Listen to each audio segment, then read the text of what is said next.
contrôleur général Jean-Michel Langlais, notre directeur, pour ces mots, et puis aussi pour tout le soutien que le directeur nous a apporté pour l'organisation de ces rencontres. Alors écoutez, moi je dois vous dire que je suis extrêmement heureux aujourd'hui, j'y associe toute l'équipe d'organisation qui est autour de nous, puisqu'on est toute une équipe d'organisation, de vous accueillir ici, donc sur Anduze, dans notre département, dans les Cévennes. Donc pour ces rencontres, ces 31e rencontres du réseau emploi intégré du feu.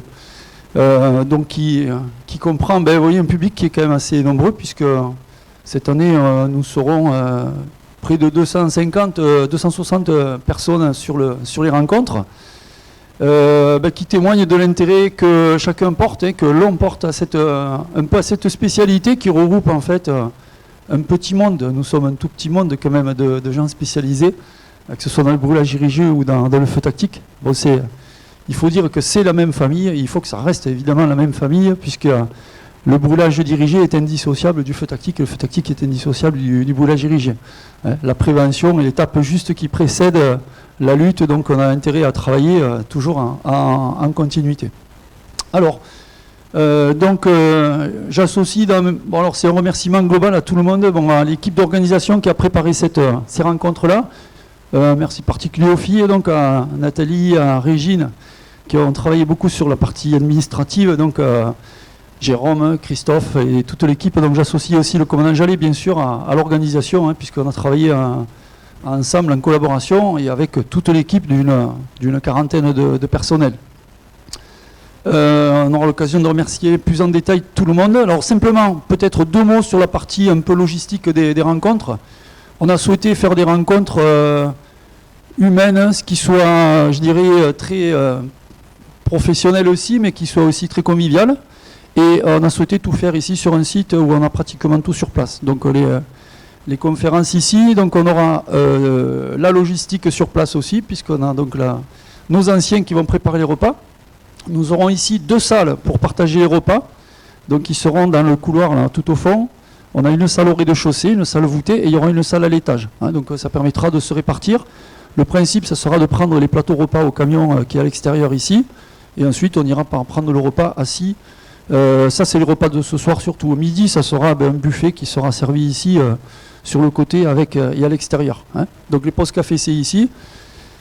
Et puis un volet important aussi, donc c'est le volet exposition de matériel. Donc ça c'est au cours des pauses. Donc on aura libre cours à aller observer les véhicules. On a souhaité faire venir ici un petit peu tous les véhicules qui sont en rapport avec la spécialité. Alors j'en profite pour remercier tous les départements qui ont amené ici un véhicule, donc qu'ils utilisent, que ce soit pour le brûlage dirigé ou le feu tactique, et tous les exposants ici, les fabricants de matériel qui présentent toutes les nouveautés. Donc ça permettra à tous en faisant sur un seul même site de prendre des idées, de partager sur tout ce qui peut être fait pour nous aider à travailler, à évoluer dans ces domaines de l'emploi intégré du feu. Donc voilà, pendant les pauses, je vous inviterai à aller voir aussi, à passer sur l'exposition véhicules et matériel. Voilà ce que je voulais dire un peu en introduction. Je ne vais pas trop abuser du temps parce qu'on va essayer de le suivre, de le respecter. Alors c'est vrai aussi que depuis très longtemps, Jean-Marc, quand on parlait au début des futures formations, j'en profite pour te remercier particulièrement le contrôleur Jean-Marc Bédoni, qui était à l'époque directeur de l'école de l'ECASC, d'avoir mis en place ces formations de cadre feu tactique bien avant que les textes ne sortent. Ça a été de l'expérimentation, mais l'expérimentation, elle a quand même perduré, mais on peut dire qu'elle a bien fonctionné. Donc tout ce qui a été initié à l'époque, on peut voir le résultat aujourd'hui. Donc pas mal de personnel formé qui ont suivi la spécialité.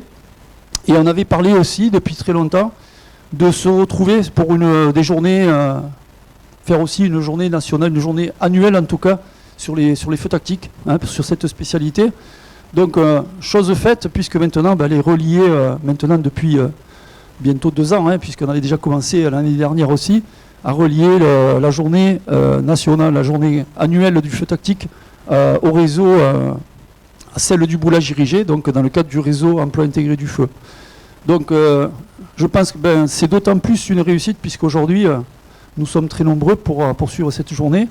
Et demain, on continuera sur le volet brûlage dirigé, bien évidemment, jusqu'à vendredi, avec des thématiques qui vont être, je pense, assez variées et aujourd'hui encore plus riches sur la partie feu tactique, et bien sûr, puisque après l'été que l'on vient de traverser, qui a été une année particulièrement marquante et qui restera marquée dans l'histoire de notre pays d'ailleurs, bien du coup le programme est relativement important, riche, et on va pouvoir présenter tout un ensemble de retours d'expérience et partager sur ce qui a été fait cet été, mais aussi essayer de tirer des enseignements pour l'avenir, pour aller de l'avant, continuer à avancer pour faire face aux situations qui essentiellement vont se présenter à l'avenir, avec des étés qui seront extrêmement chauds certainement, qui seront plus longs, et avec des feux qui seront extrêmement violents et violents.